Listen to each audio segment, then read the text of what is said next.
Sur Radio Espace Guinée, les GG pensent comme JMJ.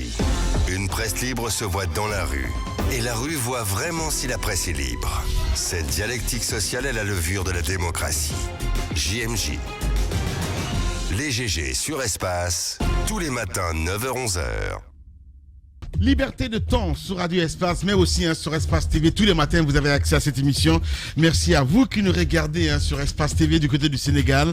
Vous nous regardez là non seulement sur les bouquets Canal+, mais aussi évidemment sur la TNT de ce côté. Au menu des GG ce jeudi, l'école guinéenne en quête de qualité. Plus de 2 millions d'élèves donc fréquentent l'élémentaire depuis 2020. C'est le document du programme décennal donc de l'éducation qu'il révèle.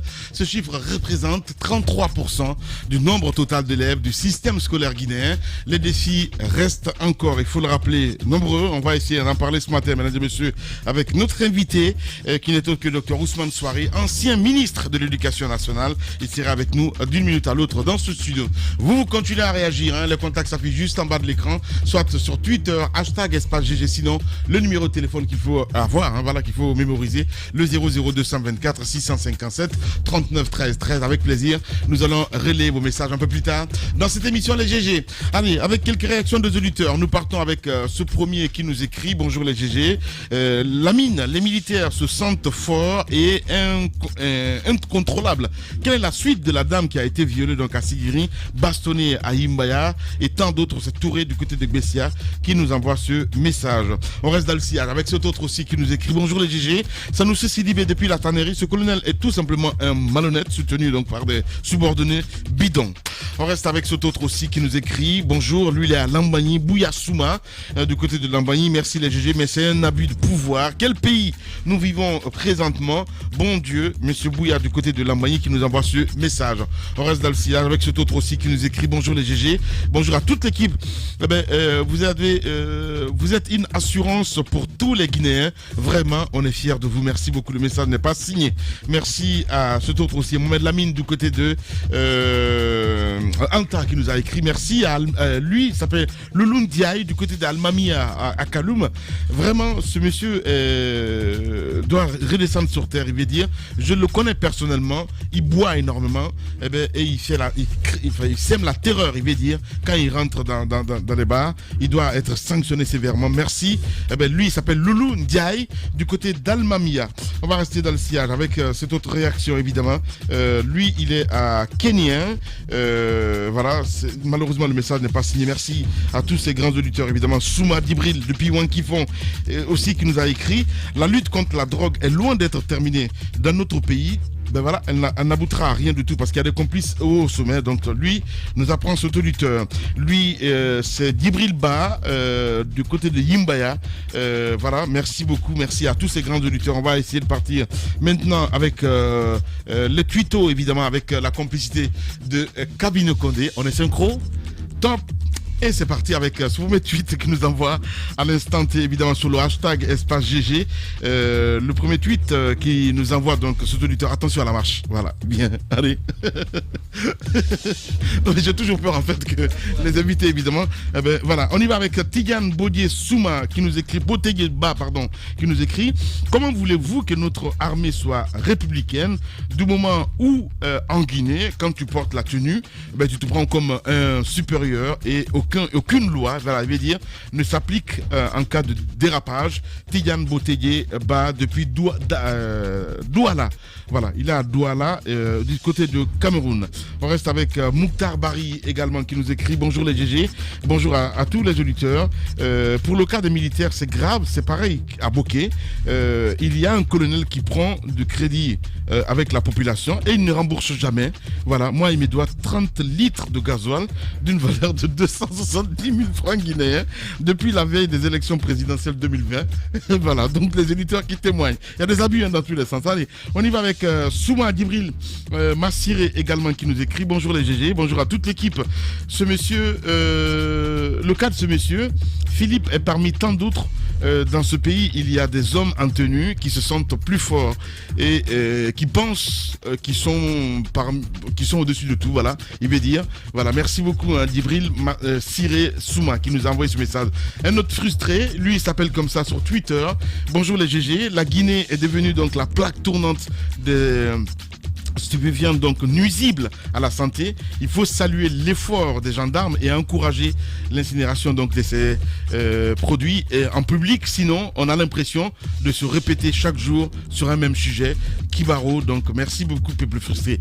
Mamadou Ouribari également qui nous écrit. Bonjour, lui il est à Dakar. Qu'est-ce qu'il dit? Je suis de cœur avec vous. C'est vraiment incroyable ce acte ignoble de cet homme en uniforme. C'est dingue, franchement. Je ne comprends pas. Honte à ce soi-disant colonel. Il ne mérite pas ce galant, donc c'est un auditeur qui nous envoie ce message. Patekourou Diallo aussi qui nous écrit: le système éducatif guinéen n'honore pas le pays. L'État devrait orienter une grande partie du budget national dans ce secteur pour bâtir donc la Guinée des lycées et des universités d'excellence. Partez en milieu rural pour vivre donc la déception. C'est un auditeur qui nous envoie ce message sur Twitter. Khalil Koubia Baldé qui nous envoie ce autre tweet évidemment sur le hashtag Espace GG. Bonjour les grandes gueules. Lamine, les hommes en uniforme doivent savoir s'ils portent la tenue, c'est pour sécuriser la population et c'est bien. Concernant l'éducation, j'espère qu'avec la coordination du ministre Aboubakar Silla, tous les maux dont elle souffre seront réglés. Emmanuel Kant également qui nous écrit: bonjour les GG. Lamine, dites à Daouda Mohamed Kamara qu'il s'y connaît bien dans cette affaire de cannabis. Voilà, donc allez, on reste avec Mohamed le politologue également. Hashtag Espace GG. La légalisation du chanvre indien en Guinée n'est pas encouragée. On ne peut pas être au même niveau que les Européens. C'est un faux débat. Il faut pérenniser donc la lutte contre la drogue, comme on l'a toujours fait d'ailleurs. Voilà, c'est le dernier tweet évidemment sur Espace TV. On va essayer de donner un t-shirt ce matin à qui exactement? Je vais essayer de prendre au hasard. Patekourou Diallo, voilà, donc vous avez gagné un t-shirt, vous allez passer après à la radio. Notre invité s'est déjà installé dans ce studio évidemment, c'est bien sûr docteur Ousmane Souaré avec nous. Docteur, bonjour et bienvenue sur Radio Espace. Jacques. Oui, bienvenue à cette émission. D'abord, pour commencer, vous êtes parti du gouvernement depuis 2009 et vous n'avez quand même pas quitté l'éducation. On m'apprend que vous évoluez dans une université de la place. Comment vous vivez ces moments d'après-gouvernement où vous continuez à partager toujours le savoir? Merci bien. Vous me permettrez, avant de répondre à cette question, de remercier Espace pour partager ce plateau avec l'équipe. Merci. Et parler d'un secteur stratégique et aussi névralgique que l'éducation nationale, la recherche scientifique et l'innovation technologique. Et si vous permettrez, ça ne va pas être long. Allez-y, c'est juste docteur. Essayer de planter le décor pour dire qu'à mes yeux, notre pays, la Guinée, ressemble à un mendiant assis sur une mine d'or et qui tend la main pour demander une aumône. Tel est le paradoxe guinéen. L'Éternel assisté? Vous dites? L'Éternel assisté? Exact. Ouais. Alors, comment sortir de ce paradoxe? Une seule voie. Former une masse critique de ressources humaines compétentes qui soient capables de transformer ces immenses potentialités dont la nature nous a dotés en une véritable richesse à repartir entre ces populations. Voilà le défi. Donc il n'y a de richesse que d'hommes. J'allais le dire, Liban. Et tu m'as dévancé de peu, parce qu'en fait, il n'est de richesse que d'hommes. Et je vous cite là in extenso le titre d'un ouvrage qui avait valu à l'époque à son auteur le prix Nobel. si je m'abuse, c'est Peter Drucker, et c'est dans les années 70. Exactement. C'est pour dire que jusqu'à date, cette assertion reste des plus valables, des plus pertinentes, et surtout pour un pays comme le nôtre. Vous venez de me donner le frisson. Vous venez de me donner le frisson. Docteur, on parle de 2 millions d'élèves qui fréquentent l'élémentaire. Et il y a des chiffres aussi, c'est très important. Jacques parle de 33% de nombre d'élèves du système scolaire guinéen. On a envie de faire replay aujourd'hui, quand vous étiez aux affaires, c'est très important. Comment avez-vous fait à l'époque? Parce que vous parlez d'éternel assisté. On parle de notre pays. La Guinée. Comment vous avez fait à l'époque? Comment vous avez fait pour essayer de renverser un peu la tendance, si on peut se me dire ainsi? Merci, mais les questions se superposent. J'avais demandé juste de me donner l'occasion d'introduire ce petit laïus pour essayer de répondre j'adore ce français. À Jacques. Jacques, je bois du petit lait, là. J'adore votre français. C'est vrai que je suis toujours resté dans le monde de l'éducation, de la formation et aux côtés des jeunes. À mon départ du gouvernement en 2008, il y a un fondateur qui m'a fait l'amabilité de me confier la gestion d'une université privée qu'il avait en fait construite. Il n'arrivait pas depuis 2009 à la faire marcher, et en 2011-2012, il m'a fait appel et on l'a mise en œuvre ensemble. Malheureusement, après 8 bonnes années de formation de qualité, je peux vous dire que le credo chez nous était l'excellence, et nous avons formé de très bons produits qui font la fierté dans les pays comme au Canada et en France. Cette université est de nos jours fermée. Oui. Pourquoi? Depuis octobre. Quelles en sont les raisons? Oui, pour plusieurs raisons, dans la mesure où vous savez que depuis un certain temps, on n'oriente plus les bacheliers en tant que boursier de l'État dans le privé. Mais si n'en était que là, il n'y a pas de problème. C'est qu'aussi le public prend tout le vivier des bacheliers et les oriente dans les institutions publiques. D'accord. Où est-ce que le privé va puiser pour pouvoir avoir ses effectifs?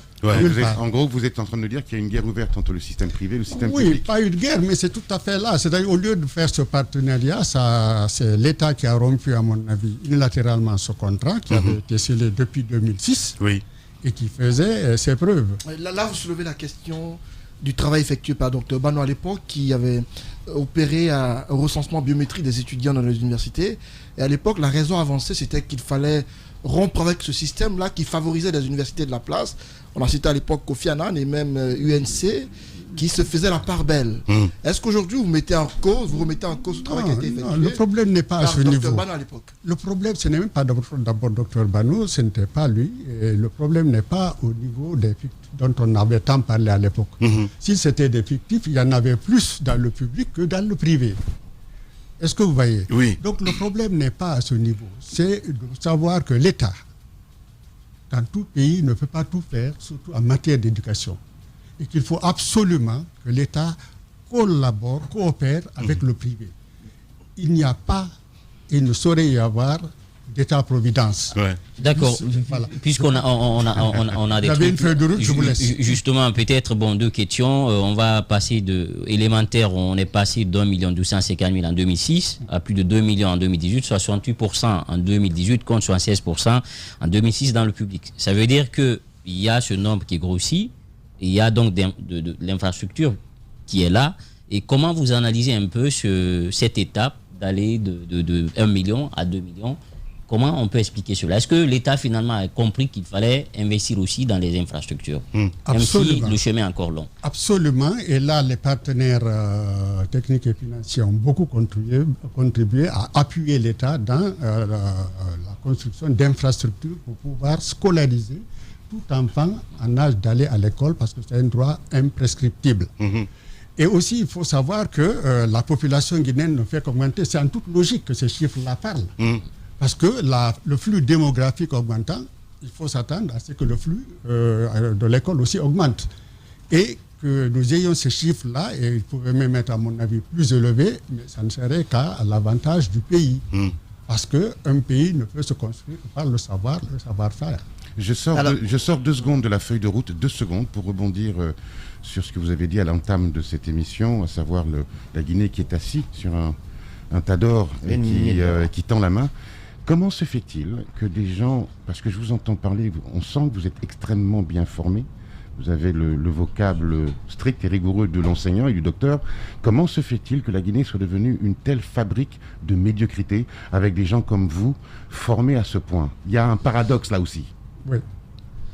Vous savez, là aussi, je puis vous dire qu'il ne faut pas jeter l'opprobre à ce point à notre système de formation. Je vous le disais tantôt, nous avons des très bons produits sortis de nos écoles, de nos universités. Oui. Il ne faut pas se leurrer. Mais pourquoi il y a une fuite des cerveaux comme excusez-moi, oui. Pourquoi il y a une fuite des cerveaux à ce point? Oui, mais là aussi, parce que tout simplement, l'État ne valorise pas ses compétences. Je vous donne un seul exemple.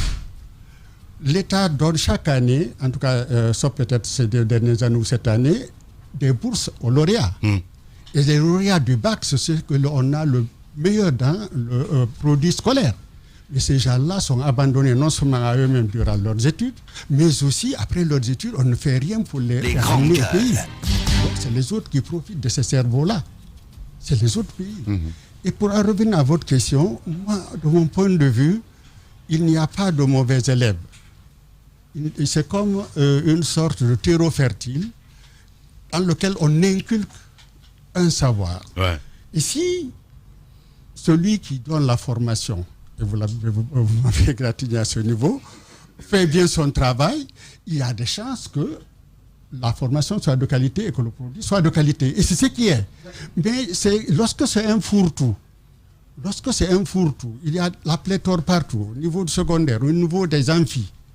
Mais que ce soit ceux qui sont compétents et non compétents, aptes et non aptes comme mêle, mais le système est tiré vers le bas. La quantité détruit la qualité. Bien. Voilà qui compte. Je vais poser une question. Oui, justement, sur ces statistiques, on se dit, oui, il y a une évolution, on passe d'1 million à 2 millions, mais sauf qu'on a écouté le Premier ministre à l'Assemblée, justement sur l'élémentaire, il disait, aujourd'hui, il y en a encore des enfants qui ne partent pas à l'école parce qu'il n'y a pas d'infrastructure, qu'il faille encore investir, d'où le fait d'aller vers 25% aujourd'hui du budget national consacré à l'enseignement, disons, à l'élémentaire, parce qu'on dit que le niveau de l'enseignement fondamental a baissé, donc il faut investir plus d'argent au niveau de l'enseignement fondamental. Est-ce que vous partagez cet avis, malgré ces statistiques? Absolument.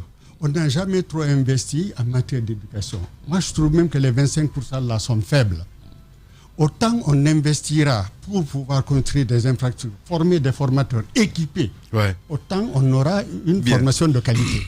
Donc, je partage parfaitement ce point de vue débat et je vais même dire que s'il pouvait pousser ce taux jusqu'à 35% pour atteindre un peu la moyenne de la sous-région, ça serait mieux. Bien. Notre invité ce matin, mesdames et messieurs, sur Radio Espace et dans cette émission, Les Grandes Gueules, c'est bien sûr docteur Ousmane Souari, il faut le rappeler, ancien ministre de l'Éducation nationale. Il est avec nous dans ce studio. Mon cher Antoine Kourma, allez-y. Voilà. Permettez que je fasse juste un retour en arrière. On sait que vous avez constitué une transition dans le monde de l'éducation. On a même appelé la promotion Soirée, dont nous faisons partie, en 2007. Beaucoup ont qualifié votre passage à la tête du ministère de l'Éducation comme un passage encouragé, parce que le bac à l'époque était un bac assez rigoureux. Mais après vous, d'abord avant vous, il y a eu un constat qui a été fait. Après vous, un autre constat est effectué. Dites-nous, à ce jour, après 10 années de la gouvernance Alpha Condé, quel regard vous portez sur l'éducation en général? Est-ce que pour vous, il y a eu régression ou il y a eu du progrès dans les façons de faire? Qu'est-ce qui, pour vous, est à changer ou qu'est-ce qui a été amélioré? Une vaste question, Antoine. Mais je voudrais dire qu'il y a toujours des acquis, aussi minimes soient-ils. Et sur le plan, par exemple, de l'organisation des examens, je me dis qu'il y a eu toujours des efforts à maintenir la tolérance zéro que nous avions instituée à l'époque pour crédibiliser les examens nationaux à tous les niveaux. Ça, c'est à saluer, à encourager, bien qu'il y ait toujours des manquements par ailleurs. Mais ce qu'il faut dire aussi, c'est que du point de vue Parce que la question est vaste encore. Oui, effectivement. Quelle amélioration, quel effort lorsque par an, au bac par exemple, on a 24% ou moins de 20% d'admis à un examen. Dites-nous c'est quoi l'effort fourni, parce qu'à ce niveau, je ne crois pas que ce soit l'excellence que nous sommes en train de prôner. Beaucoup pensent qu'on est plutôt en train de vouloir faire en sorte qu'il n'y ait pas beaucoup d'admis, afin qu'il n'y ait pas d'orienté dans le privé. Bon, j'entends dire cela, mais je ne pense pas que ce soit vrai.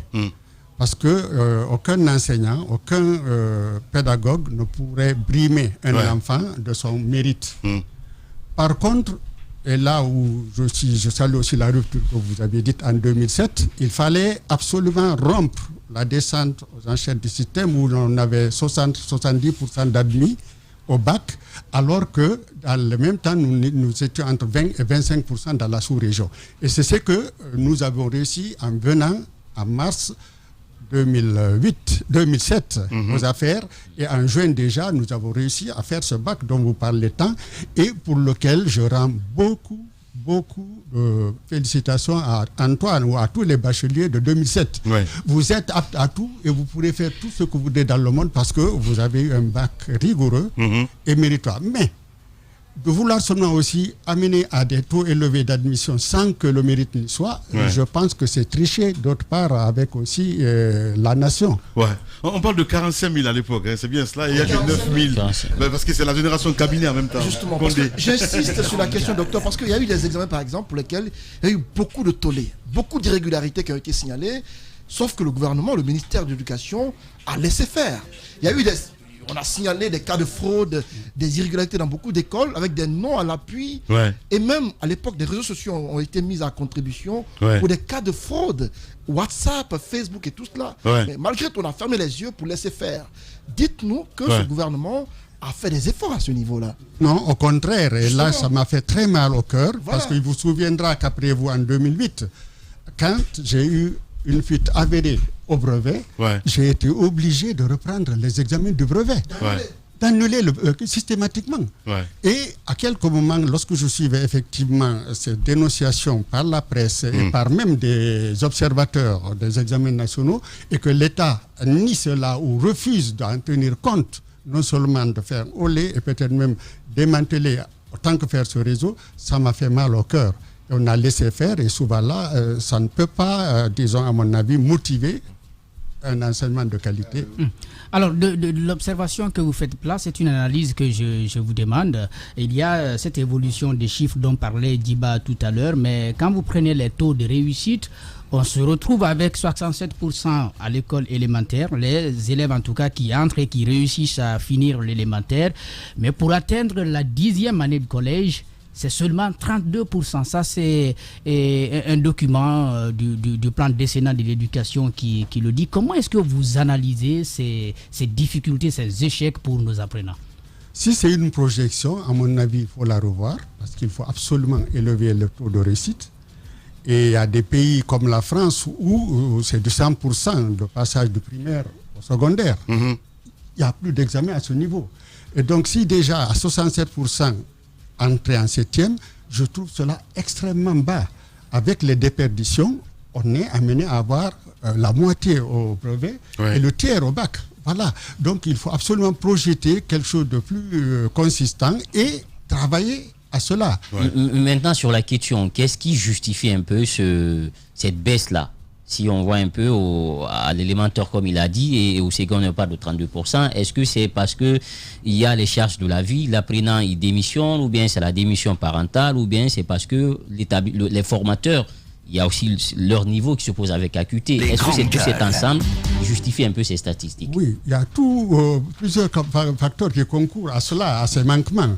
Et chacun des acteurs impliqués dans le système éducatif à sa part, à commencer des parents, de la famille. Et très souvent, on dit d'ailleurs qu'il y a la démission parentale au niveau de l'éducation des enfants. On laisse tout à la charge de l'école, alors que l'école ne peut pas tout faire aussi, y compris à la place des parents. Donc, que ce soit les parents, les maîtres, les encadreurs, les partenaires sociaux que sont les syndicats, tout le monde a sa partition à jouer pour pouvoir améliorer ces chiffres-là. Et là, l'effort de l'État doit consister à créer les meilleures conditions d'apprentissage. Ça commence par les infrastructures de qualité, les équiper, former les formateurs de qualité à tous les niveaux, en commençant par les génies. Les génies, à mon avis, on devrait orienter là nos meilleurs bacheliers. Parce que une fondation, autant elle est solide, autant la maison qu'on construit va être durable. La question que vous soulevez est importante parce que le gouvernement oriente quand même dans les génies, mais je crois que ce ne sont pas les meilleurs. Et en même temps, il y a aujourd'hui des difficultés lorsque, par exemple, celui qui va dans une ENI sort avec, comment on appelle ça, de hiérarchie B, alors qu'il a le bac, il voit son ami qui va dans une faculté sortir de hiérarchie A. Est-ce que vous ne pensez pas qu'il y a quand même une injustice à quelque part à ce niveau? Qu'est-ce que l'État doit faire pour inciter les bacheliers à aller vers les écoles d'apprentissage? Une très bonne analyse, Jacques, et je la partage, au point que les États généraux de 2008 que nous avions élaborés s'étaient penchés spécialement sur cette question. Des génies, des formateurs, la formation des formateurs. Qu'est-ce que nous avions initié là? C'est de transformer les écoles normales d'instituteurs en des véritables instituts supérieurs de formation des formateurs, où on allait recruter des bacheliers pleins, ayant des compétences et pour lesquels nous allions créer des conditions d'attraction incitatives. Si les autres avaient 100 000 francs de pécule, on leur donnait 200 000 de pécule. Et de surcroît, avec à la clé l'embauche à la sortie, parce que vous avez tout de suite l'emploi en tant qu'enseignant homologué et titulaire. Voilà. Sauf que maintenant, des voix s'élèvent par rapport à ces pécules. On a vu dans les ENI, les voix sont élevées il y a encore quelques jours. À Bokeh, on a vu aussi à l'intérieur du pays. Souvent, ils réclament ces pécules. On parle de 2 mois à 3 mois qui ne sont pas payés. Est-ce que tout ce facteur aujourd'hui, comment expliquer cela, sachant que normalement, avec les États généraux, ça aurait dû être la priorité? Oui, vous savez, comme on le disait tantôt, si l'État fait réellement du secteur de l'éducation sa priorité, on n'en serait pas là. Mais si on accorde un droit à des étudiants, il faut absolument respecter ce droit. Bien. Et il faut prendre toutes les mesures pour qu'ils rentrent à temps dans leurs droits. Bien. Allez, Daouda, Mohamed Kamara, allez-y. Alors, quand on parle d'états généraux, le véritable, et on se rappelle, c'était en votre temps, en 2008, effectivement. Et vous avez travaillé, vous l'avez rappelé tout à l'heure, dans les facteurs d'incitation à postuler pour l'enseignement. Avant votre départ, qu'est-ce que vous avez pu réussir dans ce sens? Et vous savez pourquoi? Non. Vous n'avez rien reçu? Non, par rapport à la question des États généraux, non, c'est dans l'application des... Effectivement. Je veux dire, Lamine, pourquoi? Rien, parce que les États généraux se sont tenus début octobre, novembre et décembre, le feu président Lansana Conté est décédé. Ok. Donc, sinon, qu'est-ce que nous avions projeté? Pour revenir sur ça, nous avions projeté par ces États généraux le système éducatif et scientifique du pays sur 25 ans. 25 ans.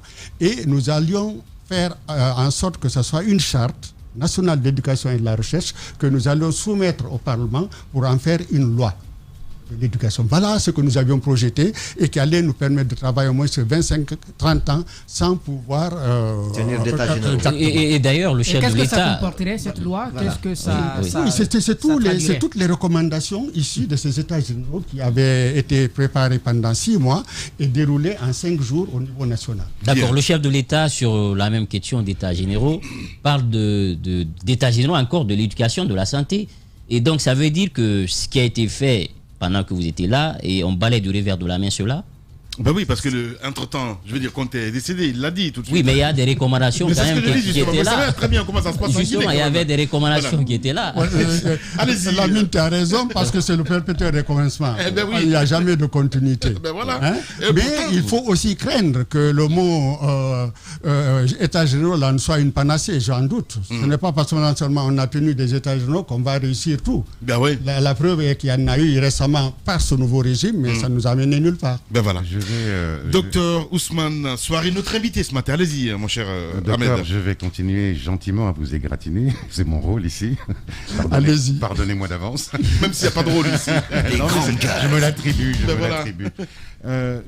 Je vous entends, honnêtement, et vous m'avez donné le frisson à l'entame de votre laïus, comme vous l'avez appelé. Et je me dis, mais D'abord, quel est votre... Parce que vous êtes docteur en plus, donc vous avez fait un diagnostic juste. Quel est aujourd'hui le remède, encore une fois, de cheval que vous préconiserez ou que vous conseillerez au gouvernement pour qu'on en finisse avec des élèves qui sortent du bac guinéen qui n'ont même pas le niveau, on va dire, 4e, 5e au Sénégal? Première question. Deuxième question, alors ça participe de votre discours sur l'excellence, sur le mérite. Il y a, vous savez en tant qu'ancien ministre de l'Éducation, il y a 3 écoles aujourd'hui dans le monde. Vous avez l'école latine où on apprend par cœur.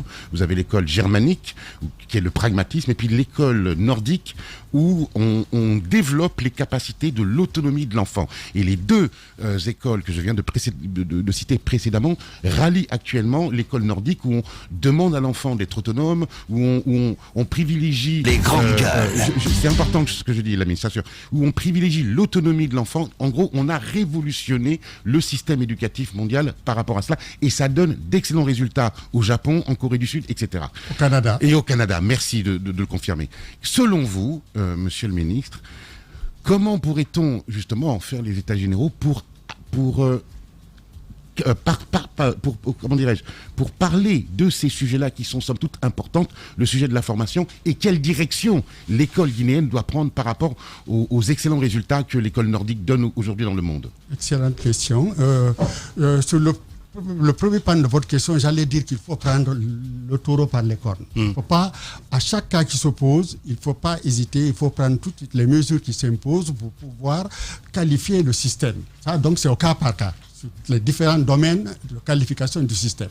Mais votre seconde analyse là me paraît extrêmement pertinente et je la partage absolument. Merci. Parce que comme vous l'avez dit, il y a 2 écoles. C'est l'école française en un mot, qui est l'école de la répétition, de la récitation, de la rhétorique.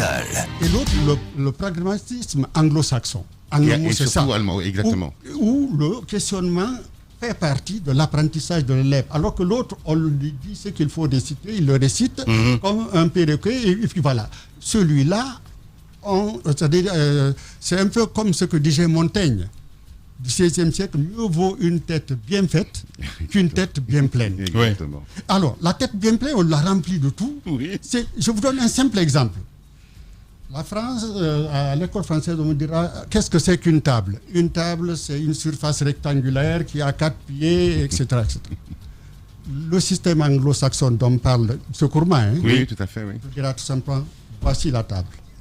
Tout simplement. Voici la table. Une culture de bavardage. Et aussi simple que ça. Les grandes gueules. Là, c'est toute une opposition d'école et d'apprentissage et d'école qui s'affrontent.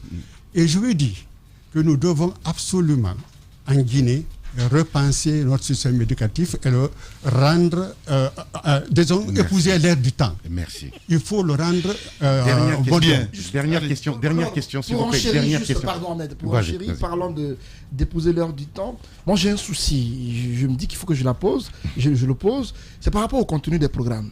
Jusqu'à ce jour, je constate que le contenu du programme que nous avons étudié, bon, même pas moi, nos arrière-grands frères et autres arrière-grandes sœurs, ce qu'ils ont étudié à l'époque, parlant d'histoire, c'est la même chose qu'on étudie jusqu'à présent. Il n'y a pas de changement. Alors que l'histoire évolue quand même. Je constate que ce qu'on a étudié sur, par exemple, Samori et tout cela, il y a eu d'autres personnes qui, comme Samori, ont posé des actes et tout ça. Mais je constate que l'histoire de la Guinée ne s'arrête qu'à ces héros-là, si on peut les appeler ainsi, et à d'autres qui ont posé des actes dans le pays. Mais pourquoi il n'y a pas de changement véritable dans le contenu des programmes? Qu'est-ce qui t'appelle changement véritable? C'est-à-dire racler tout ce qui était là, Antoine? Pas du tout. Mais non.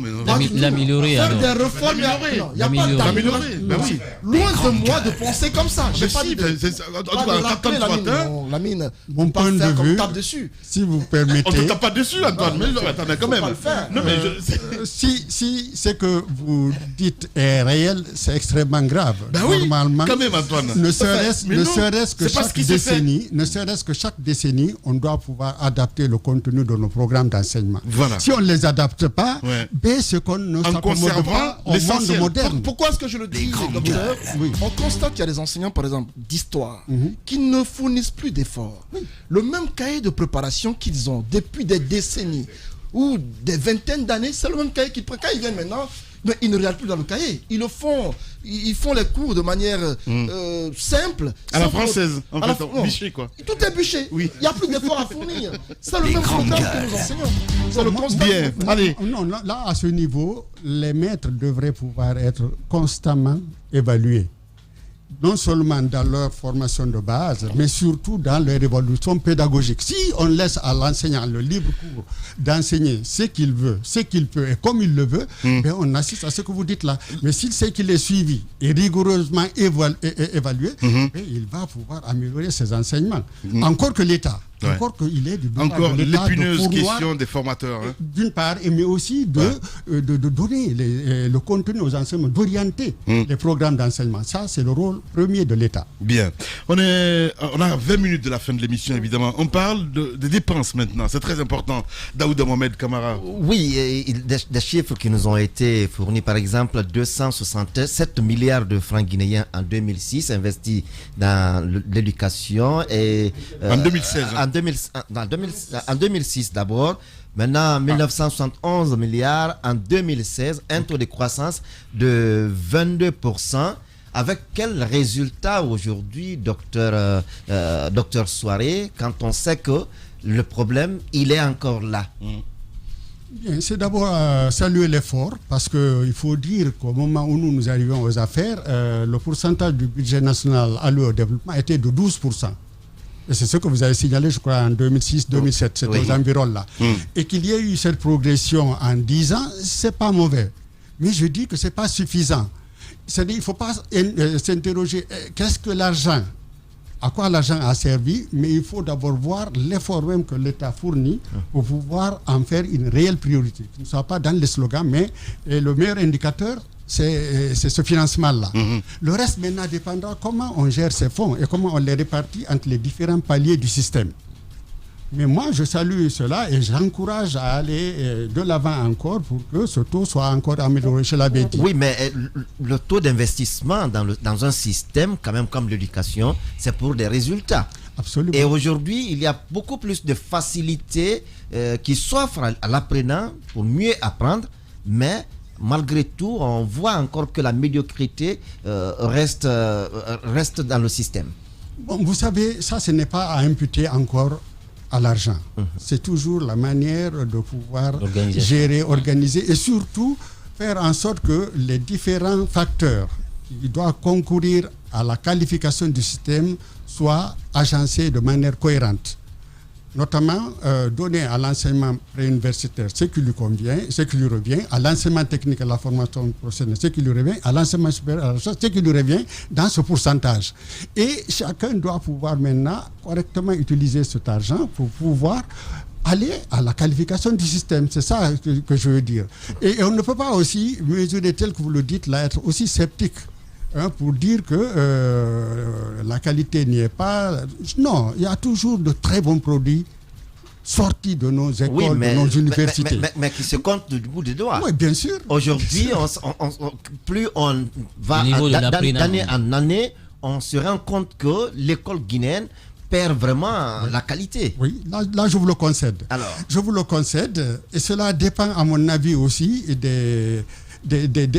à tous les. C'est-à-dire que s'il n'y a pas de complaisance, par exemple, des enseignants, et chacun est honnête, rigoureux et équitable, parce qu'il ne faut pas aussi brimer l'enfant pour le brimer. Si c'est le mérite qui fait avancer, chacun va à son rythme et au niveau qu'il a. Nécessairement, la qualité et la quantité vont se rejoindre quelque part.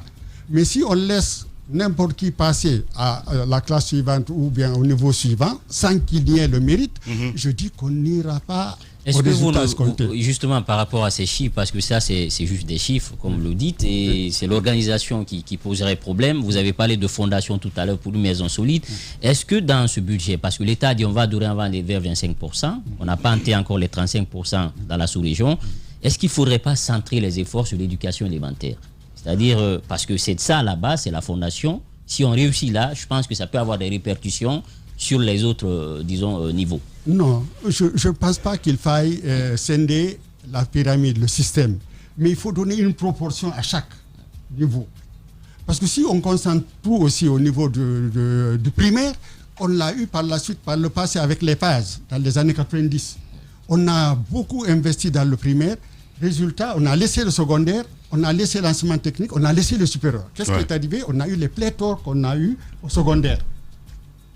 Il y a eu une très bonne formation, mais le monde est venu se déverser dans le secondaire. Il n'y avait pas d'infrastructure d'accueil, il n'y avait pas de formation de formateurs. Voilà ce qui arrive en dysfonctionnement si on ne fait pas attention. Donc c'est une question de pyramide, de système qu'il faut huiler à chaque niveau. De ne pas du tout vouloir dire qu'il faut prioriser celui-là, encore accentuer. Ça serait, à mon avis, pas tellement profitable, pas tellement constructeur. Monsieur le ministre, moi je vais vous ramener au secondaire. C'est vous qui avez entamé ces réformes, les allègements, je voudrais dire, au niveau des évaluations qui finalement se sont répercutées sur la formation elle-même. C'est-à-dire que pour les enfants qui arrivent au lycée, ils sont déjà préparés à n'affronter au baccalauréat que 6 matières. Donc ce qui fait, pendant le cycle, ils n'apprendront que 6 matières. Pour les autres, ils banalisent parce qu'ils se disent, de toutes les façons, je ne serai pas évalué sur cela. En même temps, après vous, je crois que c'est avec Dr Ibrahima Kourouma, il avait lancé l'idée de la marche vers la création des lycées techniques. Aujourd'hui, nous sommes dans un système, je ne sais pas si vous l'appréciez, où on a les 3 options du lycée, sciences expérimentales, sciences mathématiques et sciences sociales. Est-ce que vous pensez que c'est vraiment, nous sommes vraiment au diapason aujourd'hui avec ces 3 profils du lycée? Et puis, est-ce que vous ne pensez pas que les choix que vous avez faits ont quand même eu des conséquences sur la formation au niveau de ces élèves du lycée? Merci Jacques pour cette question pertinente. Pour en revenir aux filières, mais c'est un peu ce que disait Antoine Kourouma.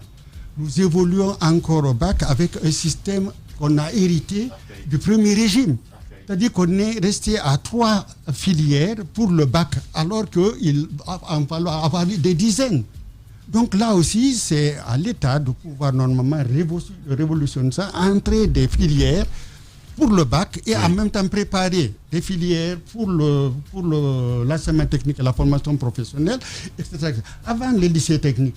Mais valorisons d'abord l'enseignement technique et la formation professionnelle. Oui, mais vous savez. Vous voyez, sinon, l'idée des lycées techniques est des grandes gueules. Déjà, on n'a pas beaucoup de filières pour le bac. Il faut les créer. Il faut amener à profiler davantage les élèves. D'accord. Docteur, en parlant de profiler, vous savez que Thomas Jefferson, qui est un très très grand penseur américain, a dit que l'homme qui ne craint pas le mensonge l'homme qui ne craint pas la vérité n'a rien à craindre du mensonge. Première question, est-ce que vous ne pensez pas que le gouvernement ou l'État nous ment sur l'état réel de la qualité de l'enseignement en Guinée? Et deuxième question, on sait aujourd'hui que dans notre pays, on a plus besoin de maçons, on a plus besoin de mécaniciens, on a plus besoin des vrais gens, des gens qui bâtissent, de bâtisseurs, de plombiers, etc. Or, tout le monde, je ne sais pas, cette mentalité guinéenne, tout le monde veut être à l'administration, directeur, professeur, ministre, etc. Est-ce que ce n'est pas aussi, ce ne serait pas, je pense, vous faire outrage que de penser que vous avez raté là, vous, en tant que ministre, une forme d'orientation et de changement des mentalités des jeunes Guinéens vis-à-vis du mépris qu'ils ont pour les métiers manuels? Oui, M. Kourouma, vous avez extrêmement raison. Mais ça, c'est quelque chose qu'on a hérité du système colonial. Extrêmement raison. Qui a dévalorisé, le travail manuel. Ouais, exactement. Qui a construit, qui a voulu que l'école soit au service de l'administration coloniale, cravate, et travaux de bureau. Alors, je ne sais pas si c'est Lamine ou vous-même qui le disiez tantôt, nous manquons cruellement d'ouvriers qualifiés. Si il faut avoir un bon bâtiment, un bon ouvrier qualifié en maçonnerie, plomberie, bâtonnerie, il faut voir un Sénégalais, ce n'est pas les Guinéens. C'est vrai. On n'a pas de technicien supérieur. Ouais. Et souvent, c'est des voleurs. Donc tout ça m'amène à vous dire vrai que c'est cela. Ouais. Mais ça ne dépend pas seulement que de l'État. Ça dépend des parents. Je vous dis pourquoi. Ouais. Parce que vous verrez des parents qui vont même tricher pour leurs enfants pour qu'ils puissent aller au supérieur, alors qu'ils n'ont pas du tout le niveau. Et je vous donne un exemple, je l'ai vécu dans mon université. J'ai reçu 20 dossiers de faux bac, et lorsque je les ai analysés, j'ai juste amené un échantillon de 3 élèves dans mon bureau. S'il connaissait son nom, il ne connaît pas son prénom. S'il connaît son prénom, il ne connaît pas sa date de naissance, où il est né, parce que tout était falsifié. Et lorsque je lui ai dit comment tu as eu ce diplôme, c'est soit papa, c'est soit maman, c'est quelqu'un de la famille qui l'a amené à cela.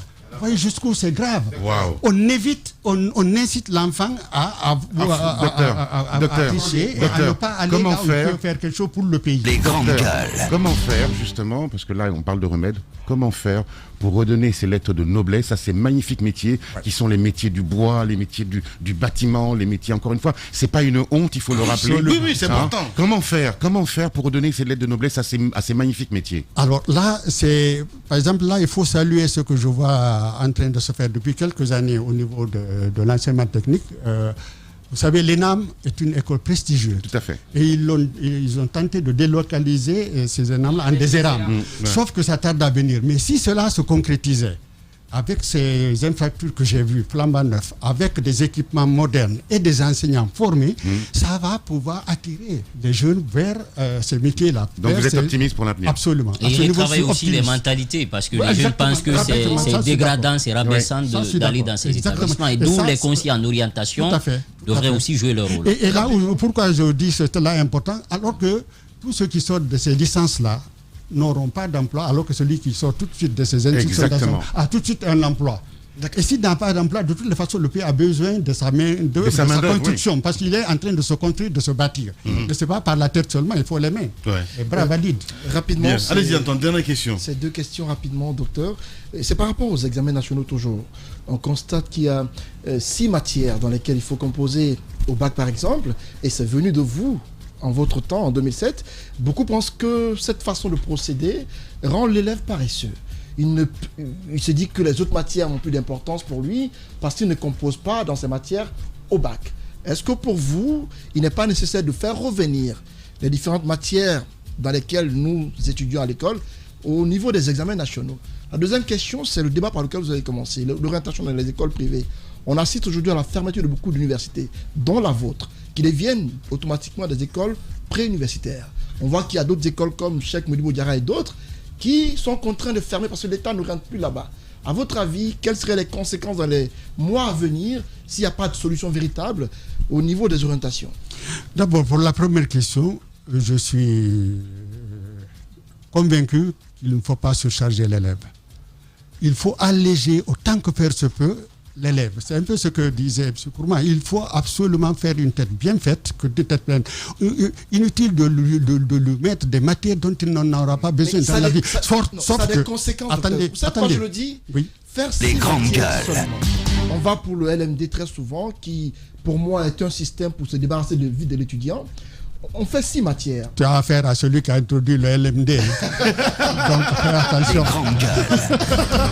Docteur, je suis de ceux-là. Sacré Antoine. Je suis de ceux-là qui pensent que le LMD, sincèrement, au lieu que ça nous forme davantage, on se débarrasse vite des gens. Parce que vous arrivez à l'université pour 3 années. Parce que l'étudiant, tout de même, c'est à partir de la 2e année qu'on devient véritablement étudiant, voire la 3e année. Mais quand vous vous rendez compte que vous êtes étudiant, on vous dit que l'étude est finie, allez-y chez vous désormais. Donc, à mon avis, le LMD, la GNU n'était pas prête à y adhérer. On y a quand même adhéré à ce jour. On n'a pas d'équipement adéquat dans l'université pour pouvoir l'appliquer. Tu vas le laisser répondre. Parlons des 6 matières. Je pense que ceux-là qui ont fait le DEG, ceux-là qui ont fait l'ancien système, pour moi, sont beaucoup mieux formés que ceux-là qui font les 6 matières au bac. Parce que ça fait que beaucoup ne connaissent pas la mathématique, qui ont fait les sciences sociales. Moi, par exemple, je prends mon cas, c'est un aveu que je fais ce matin. J'ai fait le bac en sciences sociales. Lorsqu'on m'a appris que c'était 6 matières, je n'ai pas fourni d'efforts en mathématiques ou dans les matières exactes parce que je me suis dit que je ne ferais pas le bac dans ces matières-là. Ça fait que je me suis dit que pourquoi fournir beaucoup d'efforts? La physique, sincèrement, je ne m'y connais pas du tout. Les grandes gueules. En physique, sincèrement, en physique, chimie. Bon, Antoine, il y a 2 choses. La première, sur les matières, lorsque vous passez du primaire au secondaire jusqu'au bac, vous avez une sorte de culture générale, de base, et déjà au niveau du bac, vous vous profilez.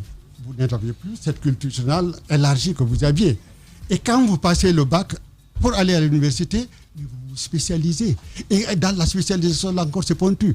L'essentiel, c'est d'avoir donné à l'enfant, à mon avis, un enseignement qui puisse lui permettre de pouvoir faire quelque chose de sa connaissance dans le monde, par exemple en géographie, en histoire. Tout le reste là, par exemple, quelqu'un qui va en maths n'a pas besoin en ce moment, vous allez dire d'histoire, mais sauf que c'est toujours une culture de plus pour l'élève, un acquis.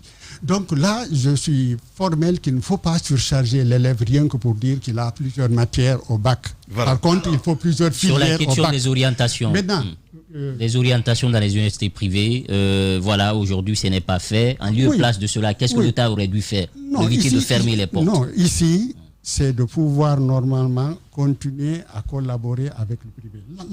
Les conséquences sont là immédiates. Les amphis sont bourrés d'étudiants, ils n'ont pas où s'asseoir, et les écoles, les universités privées sont vides. Alors que par le passé, il y a 4 ans, il y avait eu une bonne collaboration, un bon partenariat, et chacun faisait sa participation pour qualifier la formation de ces jeunes-là. Mais si unilatéralement l'État ferme cela, il en revient à l'État de voir. Mais encore une fois, et ça c'est de manière globale, l'État ne peut pas tout faire, même pas seulement mais dans tout. Il faut une collaboration publique-privée, c'est le privé qui crée la richesse. C'est le privé qui crée la richesse. Merci beaucoup. Notre invité ce matin, mesdames et messieurs, nous allons passer à cette autre rubrique. Les grandes gueules, la minute, oui ou non. Un feu roulant de questions avec une seule réponse possible, oui ou non. Langue de bois, s'abstenir. Oui, langue de bois, s'abstenir. Notre invité ce matin, Daouda Mohamed Kamara, docteur Ousmane Souaré. Voilà, oui ou non? Allez-y, mon cher. Oui ou non, vous avez certes opéré pour l'instauration du système LMD. Vous regrettez aujourd'hui des résultats qu'on n'entend pas? Non, je ne regrette rien. Et s'il fallait le refaire, je le referais 1000 fois. Voilà, Antoine, que ça soit entendu. Allez-y. Oui ou non, l'école guinéenne forme plus de chômeurs que de travailleurs? Oui. Giba. Oui ou non, aujourd'hui avec l'orientation dans les ENI, l'État a péché dans le choix des élèves qui auraient dû partir dans ces établissements? Oui, absolument oui. Oui ou non, êtes-vous d'accord avec cette citation de Freud? Si vous êtes prêt, si vous voulez supporter la vie, soyez prêt à accepter la mort. Reprenez la question. Si vous voulez supporter la vie, soyez prêt à accepter la mort. La norme. La mort. La mort. La mort, docteur. M-O-R-T. Exactement. Reprends encore, s'il te plaît. Alors, citation de Freud, si vous voulez affronter la vie, soyez prêt à affronter la mort. Absolument vrai. Merci. Oui ou non, Jacques? Oui ou non, aujourd'hui, avec la fermeture de ces universités privées, vous êtes quand même d'accord que l'État a mis fin à un système mafieux qui était là? Non. Non. Oui ou non, docteur, avec les états généraux de l'éducation annoncés par le chef de l'État, ça va changer beaucoup de choses? Non. Non. Au moins c'est clair. Allez, on passe à cette... Allez, vas-y, dernière. Oui ou non, la rentabilité dans le secteur de l'éducation a tué l'éducation guinéenne. L'argent a tué... Le profit, l'argent. Voilà. Le désir de rentabilité. C'est-à-dire la corruption? Non, pas la corruption. Non, l'argent. Le fait de faire, quoi qu'il arrive, du profit. Moi, pour vous je donner ne saisis pas la question. Alors, je vais reformuler ma question autrement. Moi, je viens d'une génération j'ai passé mon bac à Bonfils, un excellent bac, j'étais fier de la Guinée à ce niveau-là. C'était un excellent bac, je suis désolé. On avait le niveau, et la preuve en est aujourd'hui, et mon cher Antoine. Et donc, j'ai fini ma question. Je sors de l'enseignement public, purement étatique, et j'en suis fier. Et l'enseignement privé est venu bouleverser les codes, c'est-à-dire que plus tu avais accès, plus tu avais d'argent en tant que parent, plus tes enfants avaient accès à des meilleures écoles, à des meilleurs enseignements. Êtes-vous d'accord avec cela? Qu'il y a une espèce d'injustice aujourd'hui oui, dans l'enseignement? Oui, là c'est une réponse mitigée parce que les deux se complètent. Ouais. Voilà. D'accord. Il est compliqué parfois à notre Ahmed Kourouma. Nous passons à cette autre rubrique. Les grandes gueules. Le jeu des photos. Une perception. Une idée. Un mot. Pour définir un leader d'opinion. Une personnalité politique guinéenne. Oui, avec nous, mesdames et messieurs, l'enseignement à l'honneur ce matin, évidemment, avec Dr Ousmane Souaré. Il est notre invité ce matin, docteur. Nous allons vous proposer, parler un peu politique aussi, il faut le rappeler. On va proposer des photos et puis vous allez dire un petit peu ce que vous pensez de ces personnes. Jacques Lewalinou. Lansana Kouyaté. Un bon cadre, un homme managé qui a fait du bon boulot pendant qu'il était aux affaires. Le ministre Bano Bari. Oui, un très bon cadre, bien formé, et qui a la charge du MENA. Attendons qu'il passe un petit temps pour voir ses résultats. Question piège, Téli Diallo. Téli Diallo. Oui. Et oui, une éminence grise de notre élite guinéenne qui a fait son temps, qui a fait rayonner la Guinée dans le monde international. Yoro Baldé. Yoro Baldé, un très bon ministre qui a fait du bon boulot pendant qu'il était là. C'est le Dalen Diallo. C'est le Dalen Diallo, un homme politique qui se bat pour le pays. Sidi Touré, je crois qu'il a fait ses preuves pendant qu'il a été Premier ministre et il continue encore à avoir de l'ambition pour son pays. Allez, Maurice Sangaré. Maurice Sangaré, c'est un enseignant pétri qui a fait tous les rouages de l'éducation jusqu'à être ministre. Hadja Saranda Dalaba. Daraba, une femme battante, très intelligente et engagée. Ahmed Tidiane Souaré. Ahmed Tidiane Souaré, un très bon cadre qui a eu aussi le mérite de faire beaucoup de preuves aux différents postes ministériels qu'il a occupés. La préfecture de Mali. Ah ouais, mais comment ça? On est dans des personnalités. On parle de personnalités, Antoine, mais nous, quand même, ça. Allez. Maintenant, la préfecture. C'est pas possible. On était en train de parler des photos. Alors, il y a la belle dame de Mali qui est là. C'est pas possible, c'est terrible. Monsieur le ministre, je dois rendre l'antenne. Monsieur le ministre, cette caméra vous appartient. Peut-être qu'on n'a pas abordé d'autres sujets, si vous voulez bien. Vous avez 3 minutes. Allez-y. Bien, je voudrais dire que l'éducation nationale doit avoir comme finalité non seulement de former des cadres compétents, mais aussi et surtout de pouvoir former des citoyens accomplis. Parce que dites-moi quelle école vous avez, je vous dirai quelle société vous êtes. Ouais. L'école est faite pour pouvoir former le citoyen accompli, qui connaît ses devoirs et ses droits, qui connaît les lois de la République et qui protège la chose publique. C'est ça la finalité de l'école. Et il y a très souvent aussi une composante dont on ne parle pas souvent, c'est la science et la technologie. Tant que l'Afrique, et la Guinée en particulier, nous n'utiliserons pas les acquis de la science et de la technologie, nous n'irons pas au développement.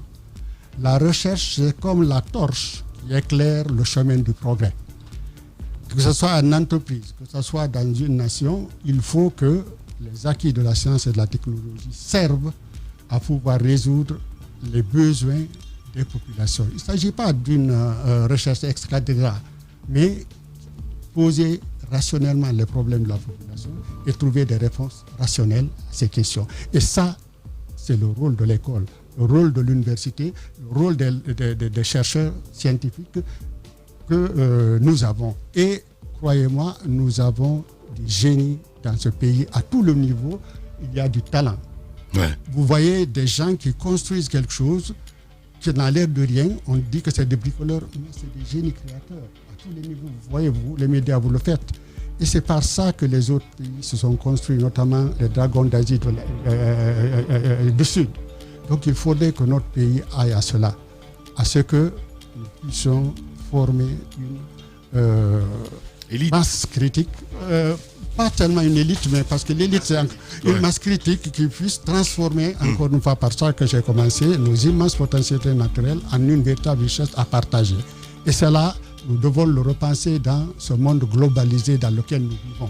Utiliser aussi l'ère du temps, je le disais tantôt, ça c'est l'Internet. L'Internet est venu tout révolutionner. Ils se moquent des frontières, il peut pouvoir rallier d'un point à l'autre du globe en un temps record, parce que c'est à la vitesse de la lumière. Donc il faudrait que l'éducation puisse saisir cela et aller au numérique.